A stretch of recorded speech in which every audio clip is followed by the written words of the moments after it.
Doors and Windows. Are you ready to upgrade your home with stunning new doors but are overwhelmed with how to begin? Peach Doors is here to make the entire process smooth and stress-free. Visit their showroom to see their wide selection of wood doors, durable fiberglass, energy-efficient aluminum, oversized glass bifold doors, and so much more. It's not just about looks, it's about durability and security to protect what matters most. Let them help you find the perfect match for your home, budget, and personal style. Visit their showroom and see for yourself. No pushy sales tactics, only guidance from their experienced staff.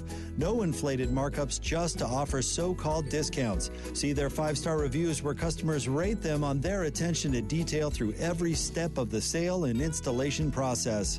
Amazing home transformations begin with windows and doors. Serving Logan to St. George, just Google Peach Building to see for yourself.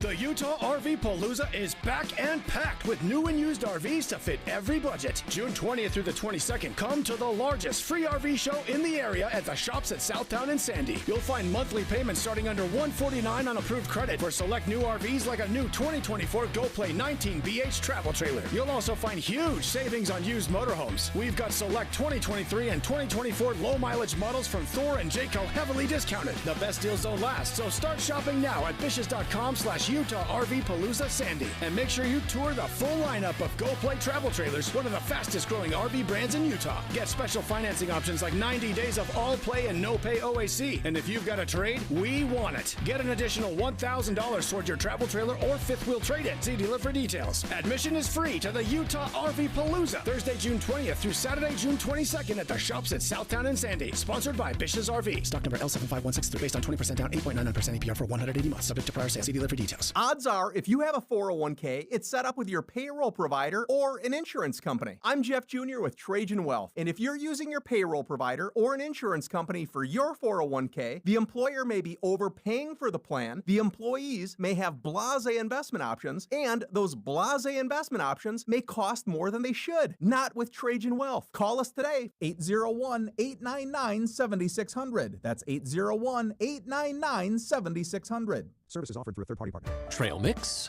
beef jerky, mixing all the soda flavors at the gas station soda machine. Snacks are better on the road. The gas is better when it's top tier.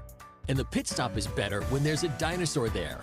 Love the filler moments at a Sinclair gas station near you with DinoCare, our top-tier gasoline. Some sweet and salty snacks for the commute, and a big green dino for the memories. Find a gas station near you at sinclairoil.com. Sinclair. Fill up your life. We have emergency traffic now brought to you by Sinclair's DinoPay app. Save up to 20 cents per gallon. Here's Ricky Meese. Delays linger, and these are creeping along eastbound I-80. They start well before Parlay Summit and continue over to the accident, blocking a right lane at Jeremy Ranch on eastbound I-80. Then in Provo Canyon, a crash also blocking a right lane eastbound Highway 189. It's after Bridal Veil Falls, but before Vivian Park, and also causing delays. Start your summer drive with a new auto loan from Cypress Credit Union and enjoy competitive rates and flexible terms. Visit cypresscu.com or ask for Cypress at the dealership. Ricky Meese in the KSL Traffic Center. Partly cloudy and breezy today with sustained winds up to 25 miles an hour and gusts to 40. It'll be cool again tomorrow, then warming back to the 90s toward the weekend. Right now, 73 degrees, partly cloudy. I'm Dan Bomas from the KSL Common Spirit Health Studios. Listen online at kslnewsradio.com. We're Utah's news, traffic, and weather station. Inside Sources. Inside Sources. America's voice of reason. Boyd Matheson on Utah's home for elevated conversation. Inside Sources on KSL News Radio. Well, in an era of deep divisions and heated rhetoric, a lot of cancerous contempt roiling around our nation, we often look somewhere to find a path forward of what actually could change the conversation, what could be a unifying force. Often when we talk about the Supreme Court, we talk about objectivity and the rule of law. But could there be within the Supreme Court some key factors that could lead towards greater unity? Let's begin. Think you know the news of the day? Think again with Boyd Matheson on KSL News Radio. Well, often we kind of pigeonhole the Supreme Court off to the side because they're just supposed to be objective and just deal with the rule of law and the interpretation of the law. But I think there is a think again moment that we should get beyond the headlines and think again about what we think we know about the role of the court in this grand experiment in democracy here in the United States. Someone who's been looking at that very prospect. Uzma Udin is a Deseret News contributing writer. She's the author of When Islam is Not a Religion, Inside America's Fight for Religious Freedom, and had a great piece about within our divided nation how the Supreme Court could be and maybe should be a unifying force. And Uzma, welcome to the program. Having me. So as you look at the Supreme Court, obviously we do try to pigeonhole it off in terms of what their role is, but give us a little backstory in terms of you're looking at this really from a way to use some of those uniting principles and morals of the country that the court could use to unify the nation. Sure. I mean, you talked about objectivity and rule of law, and a lot of my thinking and proposals don't in any way sort of, second guess that or say that that's not sort of a first principle here. My question really, the one that I look at is, well, how do you have impartial sort of decision making, but in the way that the court is conveying its decisions, in the way that it writes its opinion writing? So often there seems to be this sort of focus on what is the end ruling. And I'm looking at the question of how is the court explaining what its ruling is, right? What is the sort of art of rhetoric and opinion writing? And so that's where I think there are strategies. And I, in particular, like even as a legal scholar, think that we have to look outside the law to see what actually works, and what better thing than social psychology, right? The science of how people actually think. And so my article, the one that you referenced, it brings in insights from cultural cognition theory and moral foundations theory to give us some ideas of what the court can do differently. Yeah, and I love that. I want to unpack some of that, Uzma, as we go through this, because I think it's such a great way to look at it. I often say that, your communication strategy has to be as good as your business strategy or your policy strategy or political strategy. And you take this to another level in terms of a systematic method to build understanding and acceptance. So walk us through that. Sure. So my proposal, I started off, I was kind of intrigued by some research where the founders of the United States had actually understood the Supreme Court's essential function to be what's been called a Republican schoolmaster. Now, the justices actually had this role to educate the citizenry of, with civic virtues and sort of our constitutional values. And so this is not something that's sort of a new thing. It's like the court was always supposed to do this. This was the original intention for what the court was, and the justices, the role they were supposed to play. So I'm like, well, that's interesting. And there's a way that the court did that in the founding era. And I think the court needs to reclaim that role in the modern moment. And not just sort of often, there's this recent sort of commentary by Justice Alito where he's like, well, we can't really do anything about it. We're sort of in a hopefully polarized situation, and this is not something that the court can really help with. And I push back against that and say, well, no, I mean, you have to reclaim your original role as a schoolmaster. And what does that role look like today? It says that you need to help us sort of stitch together the fabric of our national community and use your opinions, particularly in really contentious cases that involve questions of religion, equality, identity, and so on, to kind of tell us a little bit more about who we are as Americans and what we have in common. It's such a powerful way to look at that in terms of that role of the court. And often it is. We get so caught up in just what the ruling was, and especially on the more politically hot button issues or the big culture war issues of the day. But I want you to walk us through just kind of one of your examples in terms of how could we have the decision and yet have a different kind of conversation or model the conversation that would lead to that fabric as you talk about in terms of stitching us back together. Sure. So in terms of the pieces of the method, and then I'll illustrate with a particular case example, I start with this a legal scholar, Christopher Eisgruber, his model of constitutional pedagogy. And so he's like, well, the way the court needs to do this is first it needs to establish community with its audience. In this case, the people who are most likely to reject the court's ruling. And say, hey, look, we actually have something in common. Let me tell you about a shared trait between you and I, right? So he talks about cases such as West Virginia v. Barnett, or you had Jehovah's Witness children who wanted an exemption from having to salute the flag. And we have this in common. We have this sort of like desire for patriotism and respect for our country. But let me also tell you this. There's a principle below, that sort of underlies this shared trait. And it's this idea of sort of who we are as a constitutional community, sort of our respect for individual autonomy. And then, first you establish community, then you say, what's actually the underlying trait? Let's sort of take it to a higher level of generality. And then you get to the question of like, well, let me redefine what patriotism actually means. Like if you truly believe in individual autonomy, this is what patriotism looks like. And patriotism doesn't look like we're just going to force people to partake in a ritual, but instead we're going to say that it's not about sort of this, rote adherence, but about your ability to make your own decisions on the basis of your personal beliefs. So that I take as my starting point. And I'm like, well, that's good. And Eisgruber came up with that like several decades ago. It's definitely a very different world and a different America. So I'm like, we need to take it further. What can we do to take it further? I rely first on cultural cognition theory, which tells us that everybody now sort of processes everything, including facts, through our cultural sort of lenses. Like, so depending on my socioeconomic status, my race, my religion, my experiences, I'm going to understand facts very differently from other Americans. Right. And so how can the court speak in a way that resonates across all of these diverse experiences?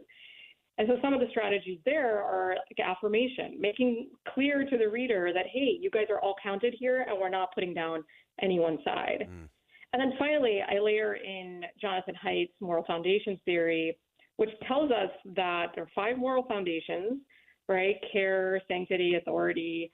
And liberals tend to prioritize things like compassion and fairness, whereas conservatives tend to not just be into fairness and compassion, but they also have a desire to see sort of in-group loyalty and a respect for tradition and authority. And so there's different ways for the court to talk to say that, look, we actually value tradition and authority, but we also really value that impulse for fairness and equality. And that way it can kind of resonate across the sort of the fuller political spectrum. And so some of the examples I provide the example of the COVID case, a very sort of extremely controversial case that was decided in December 2020, sort of at the height of the pandemic, where there were religious organizations in the city of New York who were challenging these COVID regulations that attempted to restrict religious gatherings. And, a lot of people just got so upset that the court ruled in favor of the religious groups. Right. And I'm saying, well, what could the court have said where it didn't really seem like an us versus them dynamic, which is unfortunately how the opinion was written. Yeah. But instead say, we get it. This is really serious. People are dying. There's a significant concern here about protecting vulnerable populations, right, which resonates with liberals. But at the same time, recognize that religious gatherings also serve an essential purpose in protecting vulnerable communities. Right. This is how people make it through difficult times. Let me just tell you how this is actually a thing that you value. This is not against what you value. This is what you value. I love that. This is such a great piece. I encourage everyone to check this out at Deseret.com. And this is one of those real think again moments where I think the court, who is really good at and understands that words have meaning and the meaning matters, and the way they do these opinions, I think, could be such a game changer. And I love this premise of using it as a way to be a uniter of the nation. And Asma Uddin, thank you so much for joining us today. Fantastic insight, and we look forward to having you back to continue the conversation. Great. Thanks for having me. That's Asma Uddin, an attorney, Deseret, the contributing writer and author, and really some great perspective there on a Monday. So often we kind of pigeonhole the court off to the side, but I think they do have a role to play in unifying the nation. They do have a role as that schoolmaster, as it was originally laid out as the Constitution was put together. And I think the way they frame these very divisive issues of the day could actually serve to unite us in the day. We'll be right back.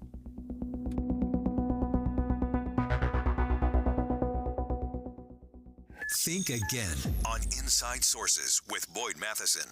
Utah's waters are running high and cold. Both Jordan Elm and Utah Lake are at capacity. Anything and everything that comes in there has to go downstream. Join Jeff Kaplan's Afternoon News this Thursday for a special broadcast from the Provo River. Swift Water Danger. Thursday from 3 to 7 on KSL News Radio.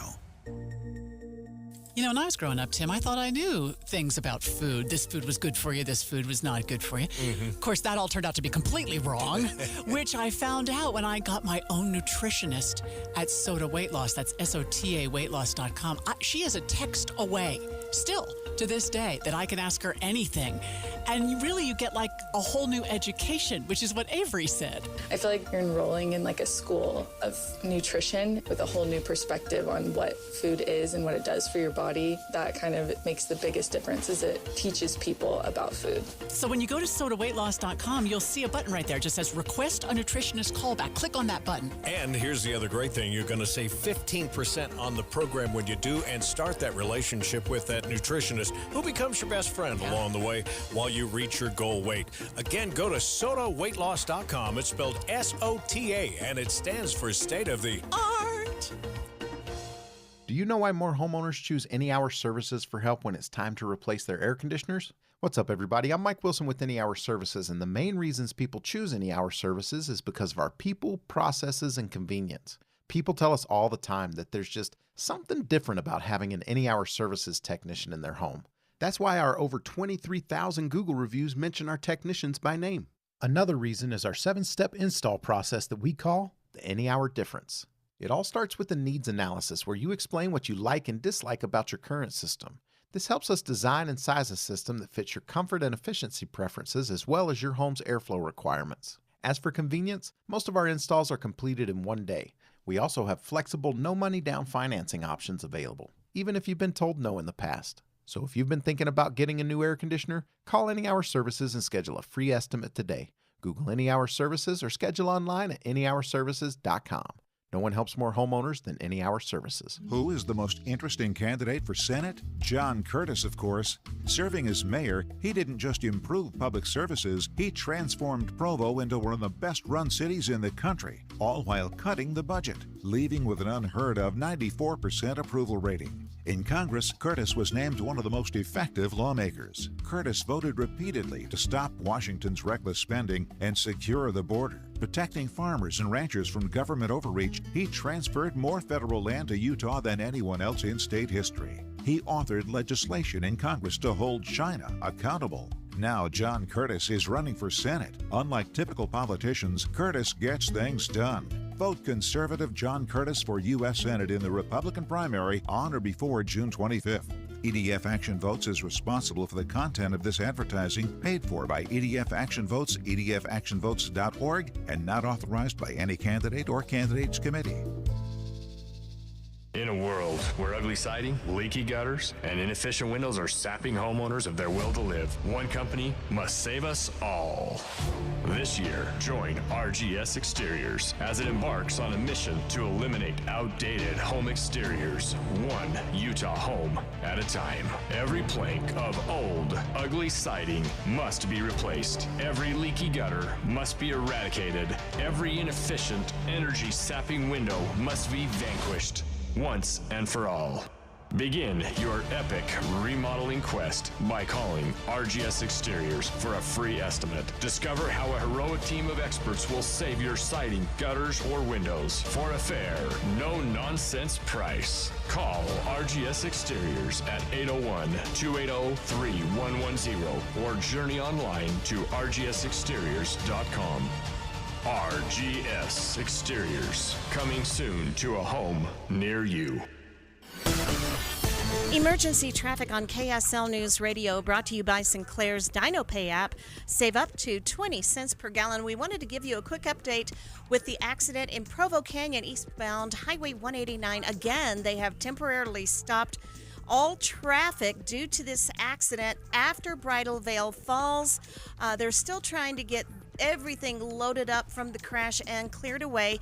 Even when they open traffic again, it will be a left lane, and lingering delays eastbound on I-80 in Parley's, with delays starting well before the summit due to a crash blocking all but the right lane at Jeremy Ranch. Ricky Meese in the KSL Traffic Center. With the three things you need to know this hour, I'm Dan Bomas. First, Bruce Bastian has passed away at the age of 76. He was one of the founders of Word Perfect and an effective advocate for the LGBTQ community. Second, big fires burning in both northern and southern California. Third, no matter how full Utah's reservoirs get, water officials say we need to keep conserving. 73 degrees, partly cloudy in Salt Lake City. And back to Inside Sources on KSL News Radio. Get deeper insights on the news from Inside Sources. Well, the news never seems to stop in the Middle East these days as the war between Israel and Hamas is threatening to continue to destabilize the entire region. You may remember back on Friday, we talked about the increasing conflict on Israel's northern border. That's with Lebanon, of course, and Hezbollah launched a barrage of 200 missiles into Israel last week. Now, that's not all. We also want to highlight the conflict in the south of the Middle East, in the Red Sea. The Red Sea is a vital shipping lane, constantly being targeted by attacks from the Houthi terrorist group, mostly based out of Yemen, which is threatening not only global shipping, but humanitarian aid headed toward Gaza. So all of these are interconnected. And although the conflict is not catching a lot of headlines, the attacks on the shipping vessels that have nothing to do with the conflict in Gaza, by the way, have continued. And our Navy is engaged in a level of engagement on that front that we haven't seen for a very long time as they continue to battle these insurgent Houthi terrorists. So today, the White House Strategic Communications Director John Kirby addressed the Houthi attacks from over the weekend during the press briefing. He delivered a strong condemnation of these most recent attacks and the toll that they're taking on trade and, just as important, delivering aid to Gaza. The Houthis are causing needless suffering across the entire region for Gazans, for the Sudanese, for the Yemenis themselves. And as I said, this is pure terrorism. There's simply no other word for it. The Houthi claim of supporting Gazans is meritless in any case. Israeli ports are now open for the moving of goods directly into Gaza, and we are in the process of moving thousands of pallets from Ashdod into Gaza as we speak. The United States has provided thousands of metric tons of assistance to Gazans and will continue to do so. We are the largest contributor by far to date. The Houthis, by contrast, have not provided so much as a slice of bread to the Palestinians in Gaza. So this is where it gets really tricky. Again, we've talked about it before, the fact that when you're negotiating with nations and nation states, it's a lot easier than when you're negotiating with terrorist organizations. And so the Houthis have been, of course, saying they're on the side of Gaza and Hamas, and that they're the ones really looking out for them. They're not. In fact, they're making it impossible for that aid to move through the Red Sea and into those ports. And again, they're attacking not only vessels that have aid, but U.S. vessels, U.S. Navy vessels, and a host of others that are just trying to move through the Red Sea. John Kirby announced that new sanctions are coming to reduce the ability of these Houthis to rearm themselves, and that the United States would continue to ensure that the critical humanitarian aid is actually getting delivered. For our part, the United States will continue to ensure assistance is reaching Gaza in large quantities, and we will continue to act with partners around the world to hold the Houthi terrorists accountable for their actions. Today, Treasury will announce new sanction designations against individuals and entities that are involved in the Houthi weapons procurement network. But I thought it was important to just provide a little context here. These Houthi attacks, they don't grab the headlines that they used to grab, but they're having an impact, and we are trying to have an impact on their ability. And this isn't some principled stand they're taking. It's terrorism, as I said, pure and simple, and it has to stop. So it is terrorism. U.S. forces have conducted 51 self-defense strikes against the Houthis since November of last year. The Houthi attacks have continued unabated since then. And again, some of those are on direct U.S. vessels, and along with a lot of other vessels that have been targeted moving through those waters. And again, all of that comes to the detriment of the innocent Palestinians inside of Gaza who we're trying to get aid to. John Kirby laid that out very specific, that the U.S. is going to continue to push forward and press forward to make sure that all the humanitarian aid that's needed gets in and gets to those who actually need it the most. It is complicated. It is complex.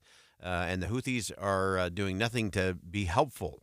They're doing nothing to help those inside of Gaza in terms of either getting to a peace or even just getting aid that they need to survive. So we're going to continue to track all of that. And, of course, there's a whole bunch of dynamics that are continuing on. We're going to stay with this conversation going into 150 today. We'll talk about some of the things happening on the Israeli side of the border and within the Israeli government.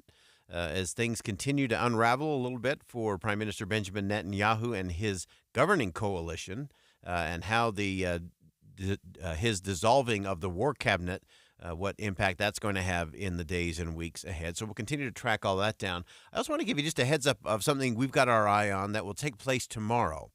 This is another one of those underneath the headline kinds of things. It will be a meeting between President Joe Biden and the Secretary General of NATO in preparation for the 75th Annual NATO Summit next month. And this is one that we need to keep our eye on in terms of what that actually looks like coming forward. The President will meet with NATO Secretary General Jens Stoltenberg at the White House later this afternoon to talk about planning for NATO's 75th Annual Summit next month in Washington. The President will reaffirm the ironclad U.S. commitment to Article 5 of the Washington Treaty and will welcome steps that allies are taking to support Ukraine. I expect the two leaders will also talk about the progress that NATO allies are all making on increasing their defense spending, which has more than doubled since President Biden took office. And then finally, just one last thing on the international front that I think will also be part of conversations in the week ahead. A peace summit was held over the weekend in Switzerland, attended by Vice President Kamala Harris. And the main topic of the conversation was how do you get to a peace with Ukraine and Russia, and what that looks like in terms of the Ukrainian borders and the humanitarian aid that's still needed for displaced Ukrainians. I want to just briefly highlight the successful Summit on Peace in Ukraine over the past weekend. More than 100 countries and organizations came together to discuss the importance of reaching a just and lasting peace in Ukraine. So we're going to continue to provide military aid to help Ukraine defend itself on the battlefield, and we're going to continue to support the Ukrainian people, including through the new funding that Vice President Harris announced to repair Ukraine's energy infrastructure, and through new funding for humanitarian aid and assistance to support Ukrainians who have been displaced from their homes and from their lives. So we always say that an administration, a presidential administration here in the United States, whether it's led by Republicans or Democrats, always want to focus on the domestic issues. They want to be focused on things here at home inside the United States, the economy and jobs and health care and education. And then the world happens.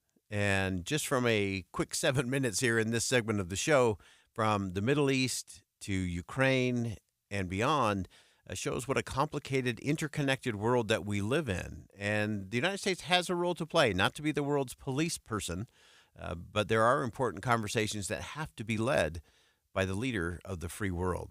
We're going to come back to this conversation as it relates to the Middle East coming up at 1:50. We'll do a little breakdown in terms of what's happening inside of Israel and the Israeli government, how that's going to impact things. Stick around. We'll do that at 1:50. We'll take a quick sidestep for some bottom-of-the-hour news. More Inside Sources coming up next.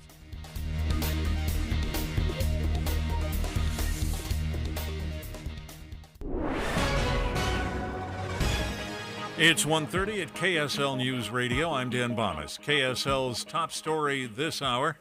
Some of Utah's highways will be a little easier to navigate soon. UDOT is installing new lane striping, has the standard white lines on top of black lines.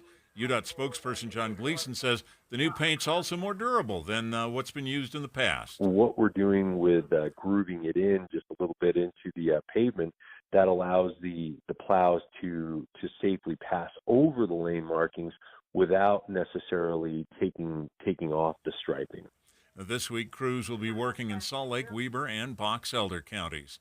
Our top national story this hour from ABC News. McDonald's and IBM calling it quits on an artificial intelligence partnership. ABC's Mike Dubusky has more. Since 2021, instead of talking to a person when you place your order at certain McDonald's drive-thrus, customers have interacted with an AI chatbot from IBM. Now the two companies are parting ways. Neither provided a reason why. The last AI orders will be taken July 26th.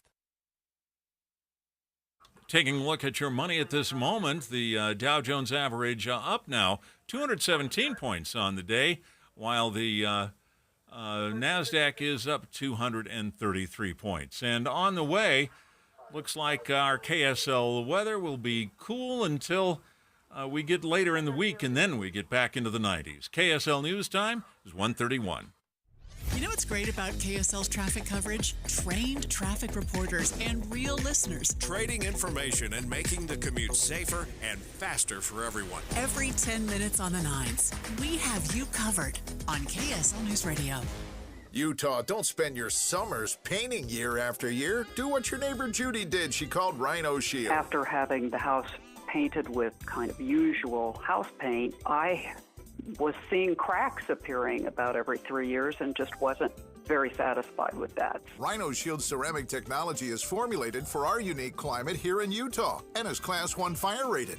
I can't speak highly enough about the Rhino Shield crew. They also were great at working with me to get the exact right color because I was very particular. Utah, you too can have the 25-year guaranteed protection of Rhino Shield for 10% off the regular price. I would not hesitate to call Rhino Shield, and I am just thrilled to recommend Rhino Shield to my friends and neighbors and family. This offer is limited. Call 435-246-4466, 435-246-4466, or rhinoshieldwest.com. Go Rhino Shield. I'm Frank Myler, candidate for Utah State Attorney General, and I approve this ad. Utah needs an AG who knows the criminal justice system and will fight crime on day one. There is no time for a huge learning curve. The AG is the chief law enforcement officer of the state. I am the only candidate who has prosecuted criminals. I am ready to hit the ground running fighting crime. Vote for me, Frank Myler, for Utah Attorney General. This ad paid for by the committee to elect Frank Myler Attorney General. Attention homeowners considering roof replacement in 2024. Light up your home this June with Master Roofing. Schedule your roof replacement by the end of June and receive a free V-Lux sun tunnel valued at $1,200. Perfect for brightening your bathrooms and hallways. Don't miss out. Visit masterroofingutah.com to schedule your free assessment and claim your free V-Lux sun tunnel. Call 801-383-0072 or visit masterroofingutah.com today. Light up your home with Master Roofing. Small business owners, we know finishing your to-do list can feel like rowing upstream, but it's a river, a whitewater river, and the only paddles you have are pool noodles. Then when a new to-do pops up, you're like, nope, I'm already rowing upstream with these pool noodle paddles. At Progressive, we don't want to make your day any harder. That's why we make it easy to get personalized discounts with a commercial auto insurance quote online, so your to-do list is smooth sailing. See if you can save on commercial auto insurance in as little as 7 minutes at progressivecommercial.com. Progressive Casualty Insurance Company and Affiliates. Coverages and discounts not available in all states and subject to policy terms and underwriting. For the ones who know safety isn't a catchphrase, it's a culture. And the ones who help make sure everyone makes it home safe. For the safety-minded who watch everyone's backs, Grainger offers supplies and solutions for every industry, as well as safety assessments and training to keep your facilities safe and your people safer. Call, click Grainger.com, or just stop by. Grainger, for the ones who get it done. Emergency traffic and weather now brought to you by Sinclair's DinoPay app. Save up to 20 cents per gallon. Here's Ricky Meeks. We still have delays, residual delays, but there is good news. Eastbound I-80 at Jeremy Ranch, the crash has been cleared. All lanes are open. We're just waiting for the backups to clear out. Also, the crash is cleared eastbound Highway 189 in Provo Canyon prior to Vivian Park. And again, all lanes are open, but we're still waiting for delays to ease. Ricky Meeks in the KSL Traffic Center. KSL weather, partly cloudy and breezy today with sustained winds 15 to 25 miles an hour, gusts up to 40. Cool again tomorrow, then warming back into the 90s toward the weekend. And right now, we're at 73 degrees. It's partly cloudy. I'm Dan Bomas from the KSL Common Spirit Health Studios. Listen online at kslnewsradio.com.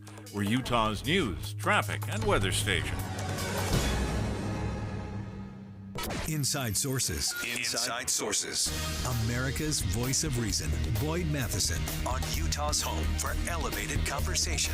Inside Sources on KSL News Radio. Recent conflicts in areas around the world, like the Russian invasion of Ukraine, the war between Israel and Hamas in Gaza, has clearly strained the system of global humanitarian aid. We've been talking about the complexities of all of that. And, of course, these long-running conflicts combined with these specific wars have displaced a record number of people around the world, creating a refugee crisis that we haven't seen in a very long time, if ever. And so we want to get in underneath the headlines in terms of what is actually going on. Where are the real challenges? A great piece in Vox as we enter this new era of conflict and crisis. What does it do to humanitarian aid, and can we stay up with all of that? Jessica Craig is a Future Perfect Fellow covering global public health, science, and the environment. Has a great piece in Vox and joins us on the line. And Jess, welcome to the program. Thanks so much for having me. Wonderful piece, really highlighting some things that I think a lot of us either don't want to actually consume or digest or realize just how big the challenges are. You began your piece by talking about the number of people that have been displaced during just the last year. Give us a breakdown. Sure. So some recent stats that came out from the United Nations and various humanitarian organizations around the world indicate that last year there were more people in need of humanitarian aid than ever before. And there were also a record number of newly displaced people in 2023. So we're looking at 114 million people displaced from their homes in 2023 due to a variety of instability, conflict, climate change. And in all, 360 million people needed humanitarian assistance. And unfortunately, our current system for funding humanitarian aid just can't keep up with that. The United Nations appealed to global donors for $56 billion, and unfortunately only about $24 billion, so less than half of the United Nations appeal was funded, which left, of course, huge gaps in what aid organizations were able to provide to people. Yeah, and it seems like there is such a fatigue factor in terms of where that humanitarian aid is needed, how we fund that, and then just the organizations themselves in terms of being able to deliver that. I think there's been an added degree of difficulty, it seems, especially in these war-torn areas, but other places around the world, that it's become very complicated and complex to get the aid delivered. Give us a sense of some of those maybe under the radar places where there is some really great need that may not be getting the services. Sure. So every year, a major humanitarian organization called the Norwegian Refugee Council publishes an annual list of the world's most neglected crises and conflicts. And like most years, 9 of the 10 of those on that list were in Africa. So we're talking about countries like Burkina Faso, Cameroon, the Democratic Republic of the Congo, Mali, Niger, Honduras, South Sudan, Chad, and Sudan, to name a few. And, a lot of those places are now not only seeing civil war and conflict on top of political and economic stability, but they're really being impacted by climate change, which has turned into intercommunal violence in a lot of countries. And a lot of these are just very complex humanitarian crises now. And, the longer they're allowed to fester without intervention from the global powers that have the ability to step in and find peaceful resolution, the more complex the humanitarian situation becomes. Of course, when refugees first flee their homes, they are met with aid that immediately provides them food, water, and shelter. But as these conflicts go on and on for years or decades, refugees become sort of permanent residents of refugee camps. And at that point, it's not just about providing food, water, and shelter, but about really providing them with a livelihood. And I think that's a small part of what really drives up the cost of providing humanitarian aid today. Yeah, and so often it's easy to get, and I think you pointed this out beautifully in your piece, that there's no way to go about comparing suffering. Suffering is suffering, and whether it's in a war-torn place or a drought-stricken area or whatever it may be. But as you look at where the funds tend to go, obviously they go to those that are more highly visible. But talk to us a little bit about the cost and the impact of not funding some of those maybe under-the-radar places around the world. Yes, that's right. We see a huge inequality in what conflicts are funded and which are not. So as you pointed out, there's no shortage of human suffering globally. And it's, not great to have to compare wars and brutalities. But if you look at how underfunded some of these neglected crises are, the majority of those countries on the neglected crises list this year received half of the donor funds, less than half of the donor funds that the United Nations received. And, as a result, a lot of aid programs had to ration food or just simply weren't able to provide aid to a lot of people in need, and they had to prioritize that list to people who were literally on the verge of famine to avert mass deaths. So it's sad to see. It's sad to see the scale of human suffering in some of these places that are more neglected. Yeah, and as you look at that, and as you look at moving forward, I know part of the solution may be just in terms of some flexibility in terms of how funds are allocated or where those resources get pushed to based on needs on the ground. What else should we be thinking about? Obviously, it's impossible to meet every single need around the world, but are there some things that we all should be thinking a little differently about or doing a little differently when it comes to thinking through how we contribute or how we try to make a difference around the world? Sure. I think there's really two sides of that. On one hand, certainly making direct donations to small local humanitarian aid groups can help them immediately operationalize and provide aid to people in need.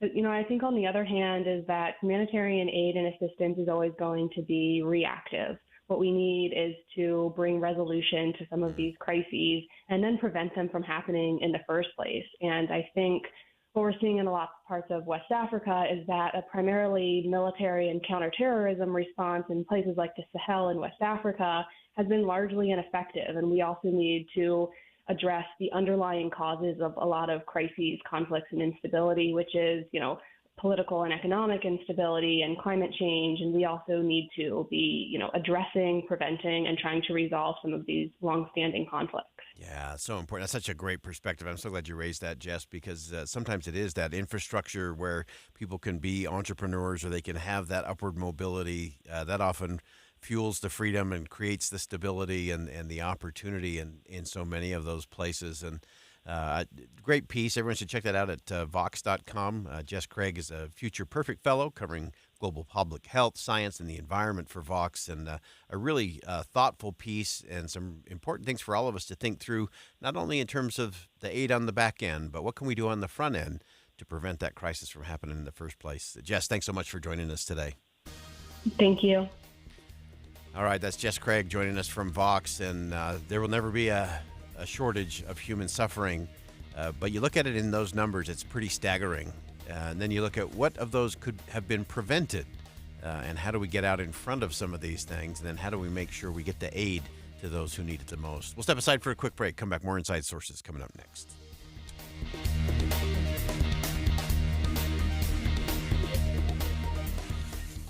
Utah's waters are running high and cold. Both Jordan Elm and Utah Lake are at capacity. Anything and everything that comes in there has to go downstream. Join Jeff Kaplan's Afternoon News this Thursday for a special broadcast from the Provo River. Swift Water Danger. Thursday from 3 to 7 on KSL News Radio. It's time to go for the gold tier checking at Hercules Credit Union. Open up a gold tier checking account. You'll get a new promotional rate of 4.25% on your balance in your checking account, not just your savings account, in your checking account. You'll also earn points every time you use your debit card. You get points to redeem for things like cash back and gift cards, travel, much more. There's never a monthly fee with gold tier checking at Hercules Credit Union. You also get a very important strategic tool, free credit monitoring, to make sure you're continuing to grow stronger with our friends at Hercules, because that's what they're all about. They've been about growing stronger together in your community since 1946, and you can find them in your community in Taylorsville, Harriman, and Riverton. You can also find them online at HerculesCU.com. It's never about a transaction. It's about a relationship and your financial future at Hercules Credit Union.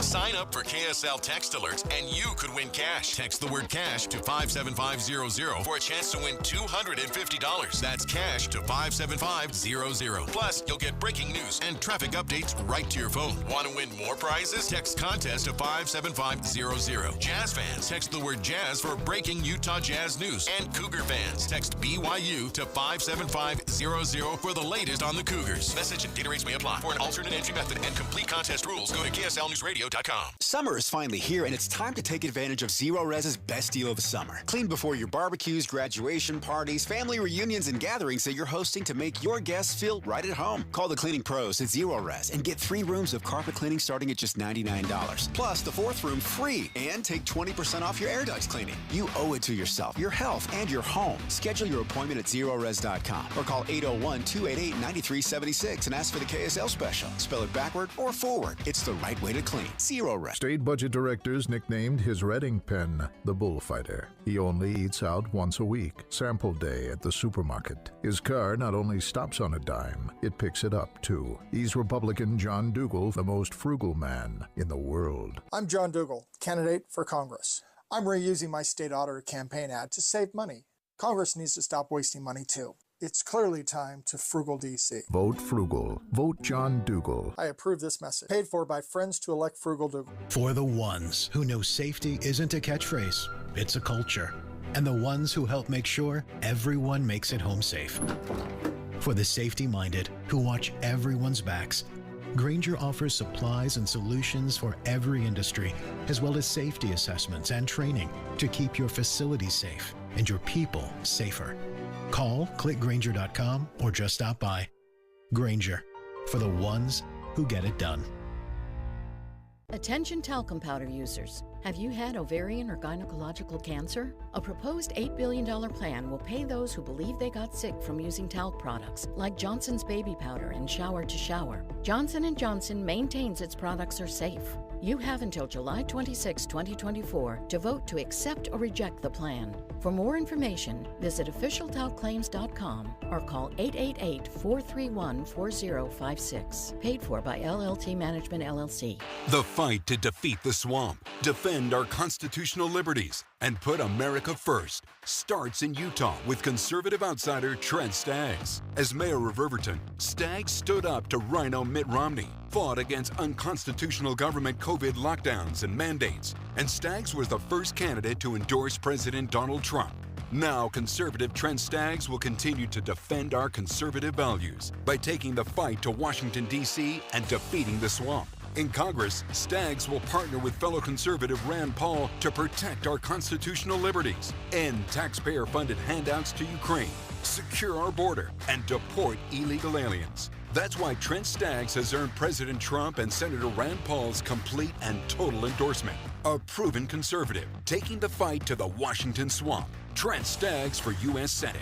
Protect Freedom PAC paid for and is responsible for the content of this advertising. Not authorized by any candidate or candidates committee. www.protectfreedompac.com. The Utah RV Palooza is back and packed with new and used RVs to fit every budget. June 20th through the 22nd, come to the largest free RV show in the area at the shops at Southtown and Sandy. You'll find monthly payments starting under $149 on approved credit for select new RVs like a new 2024 GoPlay 19 BH travel trailer. You'll also find huge savings on used motorhomes. We've got select 2023 and 2024 low-mileage models from Thor and Jayco heavily discounted. The best deals don't last, so start shopping now at Bishes.com/Utah RV Palooza Sandy. And make sure you tour the full lineup of GoPlay travel trailers, one of the fastest-growing RV brands in Utah. Get special financing options like 90 days of all-play and no-pay OAC. And if you've got a trade, we want it. Get an additional $1,000 towards your travel trailer or fifth-wheel trade-in. See dealer for details. Admission is free to the Utah RV Palooza, Thursday, June 20th through Saturday, June 22nd at the shops at Southtown and Sandy. Sponsored by Bish's RV. Stock number L75163 based on 20% down, 8.99% APR for 180 months. Subject to prior sales. See dealer for details. Getting help with plumbing repairs is easier than you think.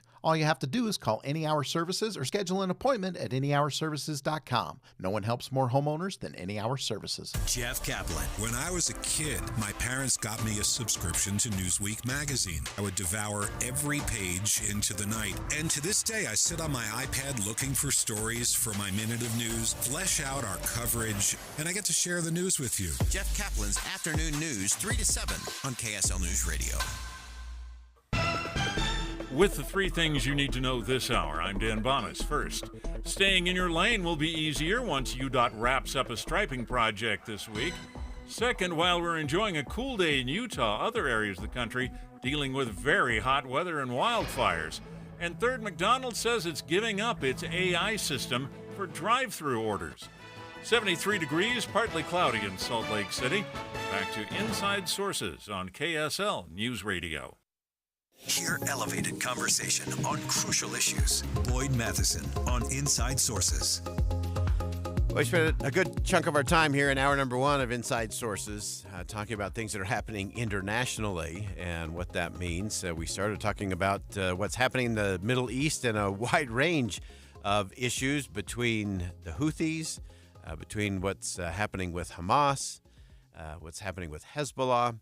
And now we want to shift to what's happening inside of Israel, because this is an interesting dynamic to everything going on. And obviously, as the devastation and the war continues in Gaza, there's a lot of pressure bearing down on all sides to get to a resolution, to get to that ceasefire, to figure out how to get the hostages back.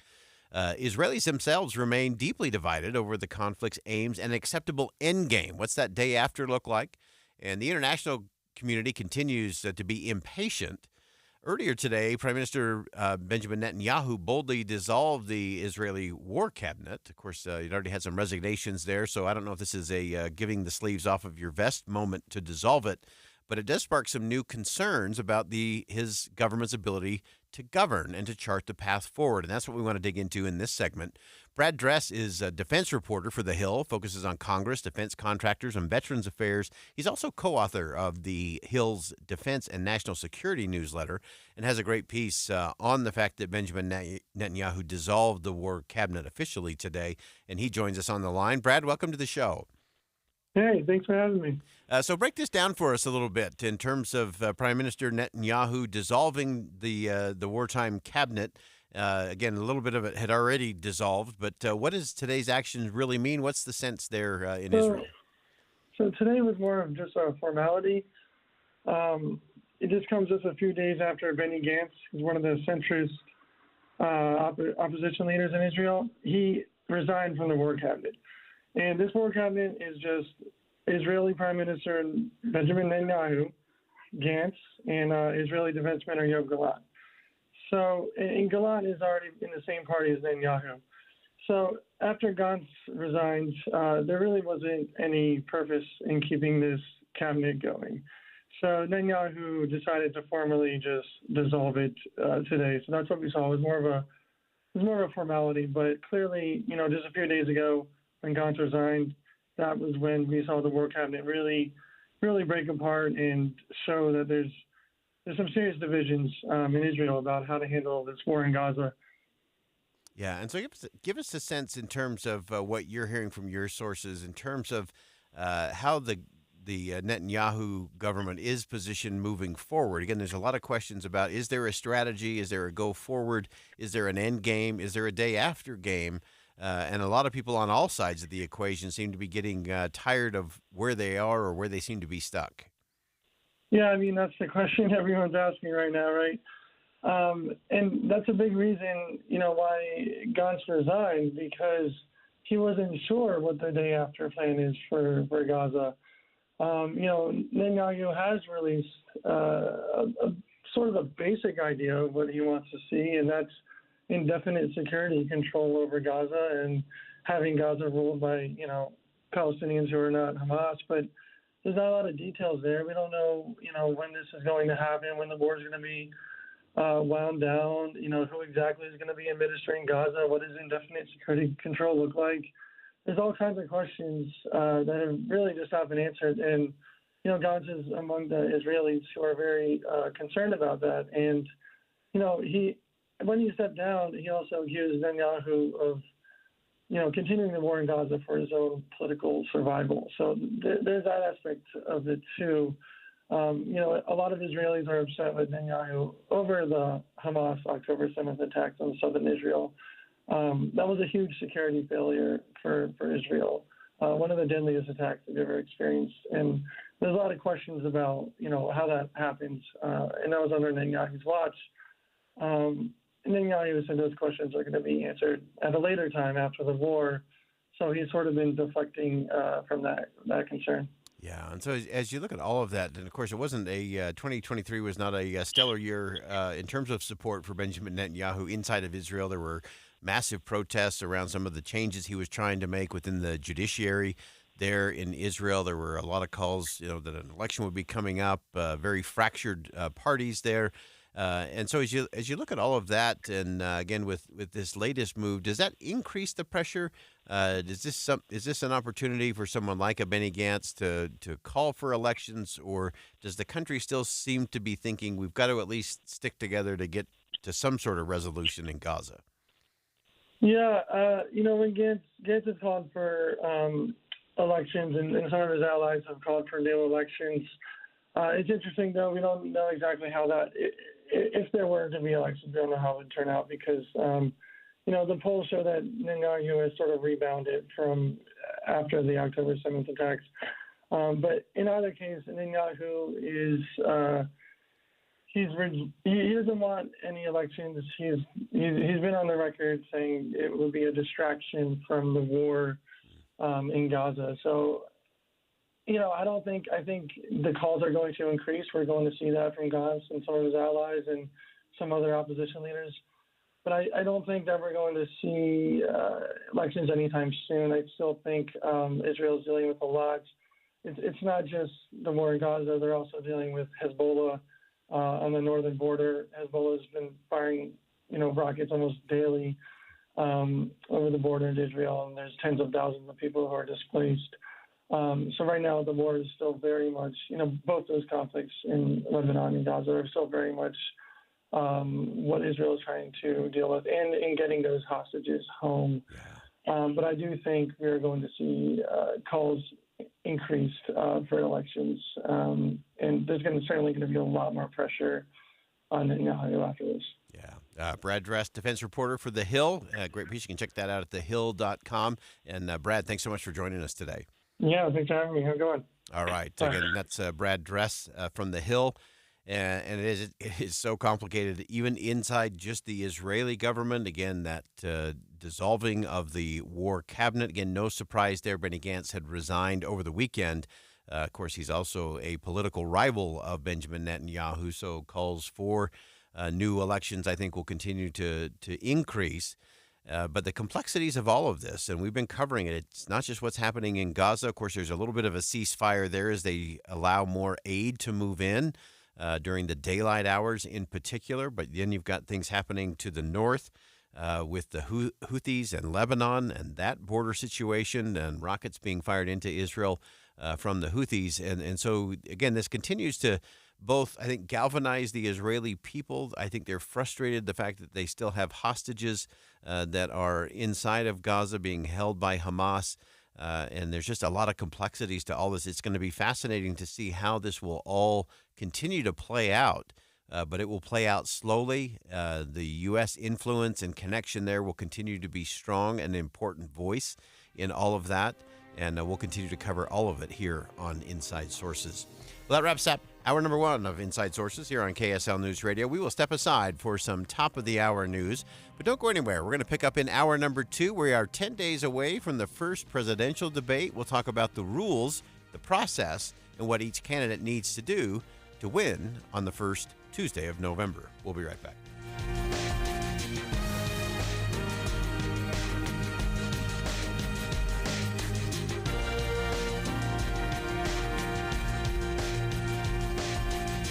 KSL FM Midvale. KSL Salt Lake City. From the KSL Common Spirit Health Studios, this is KSL News Radio.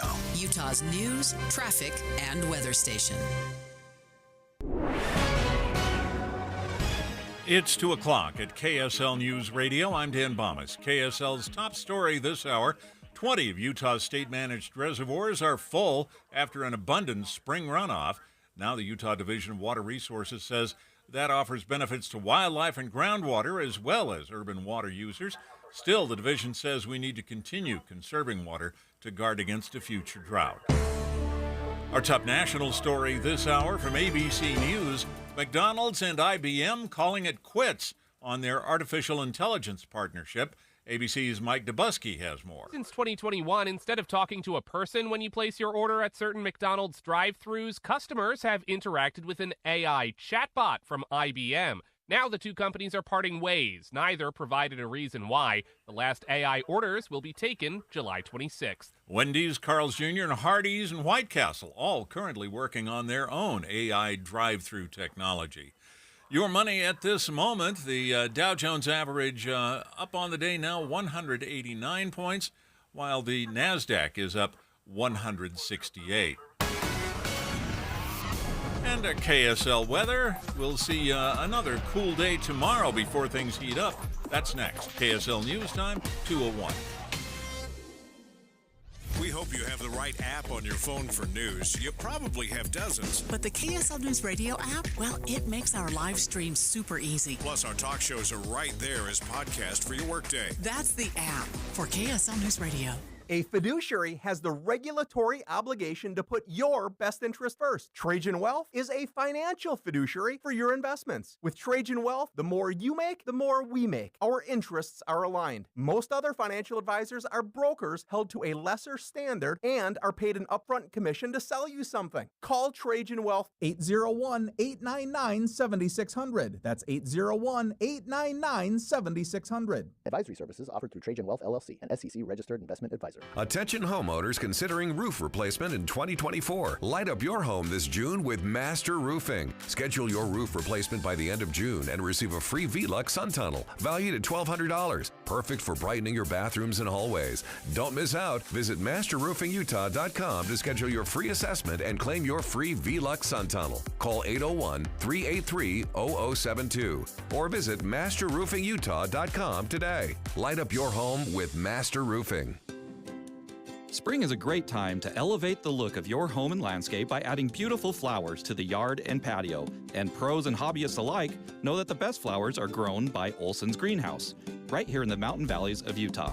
This is Brian with Olson's Greenhouse, and my family has been growing flowers with love and care for over 80 years. That's 4 generations of a local, family-run Utah business. So whether you're looking to add a pop of color to the back patio or a beautiful flower bed to the front landscape, flowers from Olson's Greenhouse are the perfect finishing touch to make your yard a joy to relax in.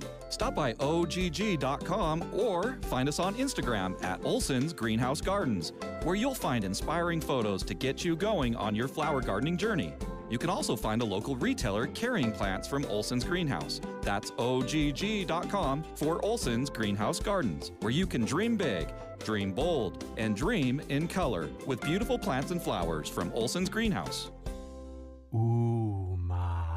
What was that? That is business phone bliss with the Ooma Cloud phone system. It handles all our voice, video, and messaging needs. You sound very calm. I am. Ooma has everything I need to run my business more efficiently, like virtual receptionist, call routing, and video conferencing. And it starts at just $19.95 per month per user, plus taxes and fees. Ooma. Nice. Find your business comm at ooma.com/radio. Put your phone on D&D. That means that do not disturb when you're driving and when you're going from point A to B. I need you to stay safe, please. So always sing with me. So put your phone on D&D. That means that do not disturb when you're driving and when you're going from point A to B. I need you to stay safe, please. So always remember this beat. Don't drive distracted. A message brought to you by the National Highway Traffic Safety Administration, Project Yellow Light, and the Ad Council. Traffic and weather together, brought to you by Sinclair's DinoPay app. Save up to 20 cents per gallon. Here's Ricky Meeks. Fire crews have been on the scene in Utah County working to put out a fire by the roadway, southbound I-15, about 1600 north in Orem, really not causing any kind of backups. And we do have a crash called out at 1300 south and 400 west. Don't miss the 90th annual Ute Stampede Rodeo with special night of extreme bulls, July 10th. More value, explosive entertainment, music, food, and days of fun July 10th through 13th. Visit UteStampedeRodeo.com. Ricky Meese in the KSL Traffic Center. Partly cloudy and breezy today with sustained winds 25 miles an hour, gusts up to 40. Then cool again tomorrow. It'll warm back into the 90s toward the weekend. 75 degrees and partly cloudy right now. I'm Dan Bomas from the KSL Common Spirit Health Studios. Listen online at kslnewsradio.com. We're Utah's news, traffic, and weather station. Inside Sources. Inside Sources. America's voice of reason. Boyd Matheson on Utah's home for elevated conversation. Inside Sources on KSL News Radio. We are 10 days away from the first presidential debate of the 2024 general election cycle between current President Joe Biden and former President Donald Trump. Stakes could not be higher on so many fronts here in the United States of America and impact around the world. We're going to get beyond the headlines. Most Americans are not too thrilled with the choices for president, and even fewer are excited about the upcoming debates. But maybe we should reconsider our dread of the debates. Let's begin. Think you know the news of the day? Think again with Boyd Matheson on KSL News Radio. Well, maybe we should think again about the dreading of the debates coming up. But I think it's going to actually be very interesting. And, of course, the first things that we know is the rules have come out for the debates, and some of those are a little bit interesting. And we'll talk a little bit about what the candidates need to do based on the rules. And, of course, this is a debate between the current and the former president. It will be hosted by CNN on June 27th. We'll have lots of coverage for you around that. And to me, there are some things that we could look forward to. One, they are actually going to change a little bit of the formatting of the debate. So we're going to get out of the circus mentality we've had in 2016 and 2020 so that we can have a little more order and focus in terms of what the conversation really is. And part of that will be that there will not be a studio audience. They will be in an empty space. That's a good thing. I don't think we need to have the wild cheering and jeering that often has become part of presidential debates over the last two election cycles. We can do better than that. So having an empty place is interesting. Now, it is interesting in a number of ways. Some candidates really get energized by being in a room with a crowd. Clearly, the former president loves that. Current president, it might be to his advantage to be in a place where there aren't a lot of distractions or things that might prevent him from really being laser focused in. They also, of course, will cut the mic. I think that was the big thing that all Americans said, why haven't we always done that? So that we don't have all the crosstalk and chatter, that we don't just have interruption upon interruption upon interruption, but we actually have a conversation. So the mics will be cut. Only the person who was asked the question will be allowed to speak during that. Neither of the candidates will be able to bring in any kind of notes, so they're going to have to prove that they have the mental dexterity to work their way through a debate process. So those are some of the rules and some of the things that will take place. I think that's going to be interesting. When you look at what needs to be done for each of the candidates, I think President Biden has got to show the kind of energy and mental dexterity that we all expect from a president. And clearly there's been some things of late, some visuals of the president that don't make him look quite as robust as he once was. And so he's got to prove that out. He did that in the State of the Union. High energy, big focus, big vision, and that played well for President Biden. I think former President Trump has just the opposite. He's got to show that he can be laser focused and presidential. That he can go beyond just the one-liners and the zingers and the kind of the rants and the grievance message, but can he get to a positive vision in terms of where he wants to take the country if he were given a second term? I think both candidates need to do that, actually. There was a great piece last week by our friend George Will in the Washington Post. He actually posited a few questions that we really ought to get to when we talk to these candidates. And so not just the usual stuff, not just the culture war stuff, not the easy, predictable soundbite answer kind of stuff, but you got to get underneath it all. I think if you look at both of them have a record to run on, and both of them have some things that they need to prove to the American people if they're going to get a second 4 years in the White House. And so you can ask some specific questions about President Biden. You could talk to him about the Supreme Court. He continues to float some notions around adding members to the Supreme Court or giving the District of Columbia statehood. That would be a good question. Would that require constitutional amendment? Very interesting. You could look at the former president and the tax cuts and whether those have been a good thing or a bad thing. You can look at the actual numbers in terms of immigration up and down between the two. And there's a host of things where I think you would find if you dug through the nitty-gritties that some of the things you might think would be a strength for President Biden are actually more in favor of the former President Trump.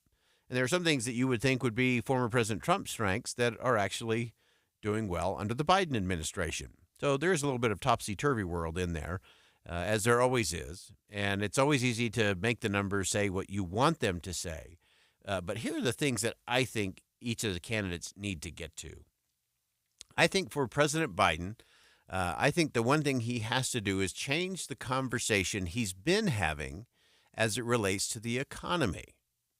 The president has just been unwilling to get past the good numbers, which he can tout, and he should. But those are not the things that the American people are actually living and talking about around the kitchen table. In fact, if you look at the polling and the interest of the country, the vast majority of Americans think that they'll do better economically under a second Donald Trump term. Now, there are a lot of things that President Biden can make the case for, but I think he has to start by making the case of, I get it. While these numbers in terms of jobs and the direction of the economy are good, I know that's not hitting you yet because of inflation, because of interest rates. And here's my plan for that. I think it's really simple for the president to do that. And I think he can do that in a pretty significant way. I think for the former president, I think he has to get back to specifics in terms of policy. He has been running thus far primarily on a grievance message. All of his rallies and his big events are not focused on anything specific. It's grievance, whether it's grievance at immigration and the border, whether it's grievance at the price of things, whether it's grievance about what's going on around the world that wouldn't happen if he were in the White House. I think he has to demonstrate, particularly to independent voters who will play a big role in determining who does sit in the Oval Office in January of 2025. I think the former president has to show that he actually has an agenda beyond the grievance to get to all of that.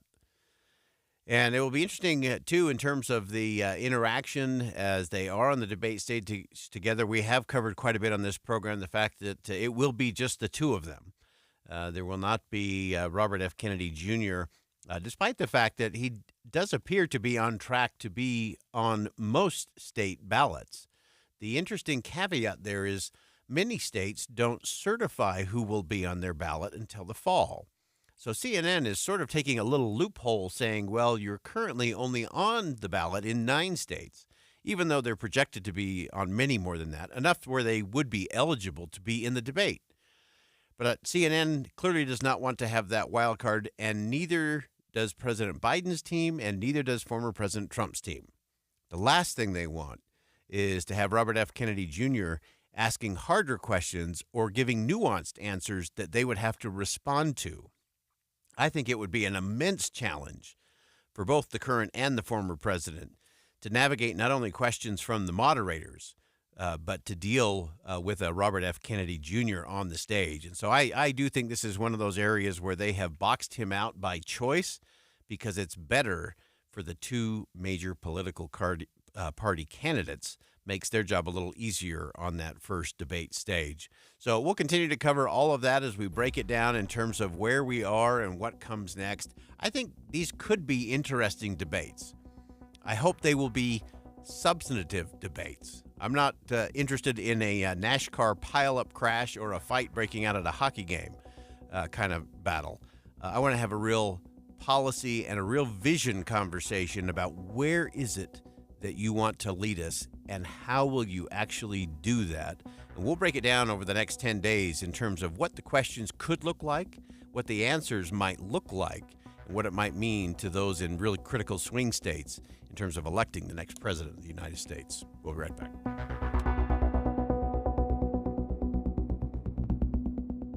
Think again on Inside Sources with Boyd Matheson. Utah's waters are running high and cold. Both Jordan Elm and Utah Lake are at capacity. Anything and everything that comes in there has to go downstream. Join Jeff Kaplan's Afternoon News this Thursday for a special broadcast from the Provo River. Swift water danger. Thursday from 3 to 7 on KSL News Radio.